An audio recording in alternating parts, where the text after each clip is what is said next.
କିଛି ପାଣ୍ଡୁପୁତ୍ର ମାନେ ଆସିକିରି କହୁଛନ୍ତି ଇଏ କୁଆଡେ ମୋହନ ଚରଣ ମାଝୀ କୁଆଡେ ଭିଡିଓକୁ ନୁହଁ ଓଡିଶା ଜନସାଧାରଣ କୁଆଡେ କାମ କରିପାରୁନାହାନ୍ତି। କାମ କରିବାର ଅଛି ତ ନବୀନ ବାବୁଙ୍କ ଠାରୁ ଶିଖିବାର ଅଛି ନୁହେଁ କି କଥା ମୁଁ କହୁନି। ଦେଖ ପାଣ୍ଡୁର ସୁପୁତ୍ରୀ କଣ କହୁଛି ଅଣ୍ଡା ନାନୀ ଯଦି ସରକାର ଚଲେଇ ପାରୁନ ଗୋଟେ ଦିନ ଛୁଟି ନେଇକି ମୋହନ ବାବୁ ନବୀନ ନିବାସ ଯାଅ ନବୀନ ବାବୁଙ୍କ ସାଥିରେ ବସ କେମିତି ସରକାର ଚାଲେ ନବୀନ ବାବୁ ତମକୁ ଟ୍ରେନିଂ ଦେବେ। ଆପଣ ଦେଖିଲେ ଅଣ୍ଡା ନାନୀ କଣ କହିଲେ ଯେ କାମ ଶିଖିବାର ଅଛି ତ ନବୀନ ବାବୁଙ୍କ ଶିଖନ୍ତୁ। ଆଉ ନବୀନ ବାବୁଙ୍କୁ ଶିଖିବା ନାହିଁ କେମିତି?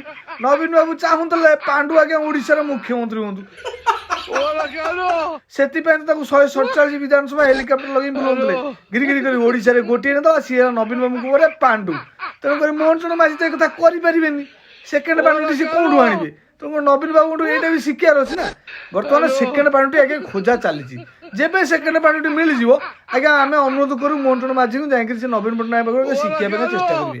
ନା କଣ କହୁଛ ପାଣ୍ଡୁପୁତ୍ର ମାନେ ଅಯ್ୟ ଏମିତି ତମ ନବୀନ ବାବୁଙ୍କୁ ଶିଖିବାର ଅଛି ଆଜ୍ଞା ନୁହେଁ କି? ଗେଣ୍ଡେଇ ନାନୀ ଗେଣ୍ଡେ ଶୁଣି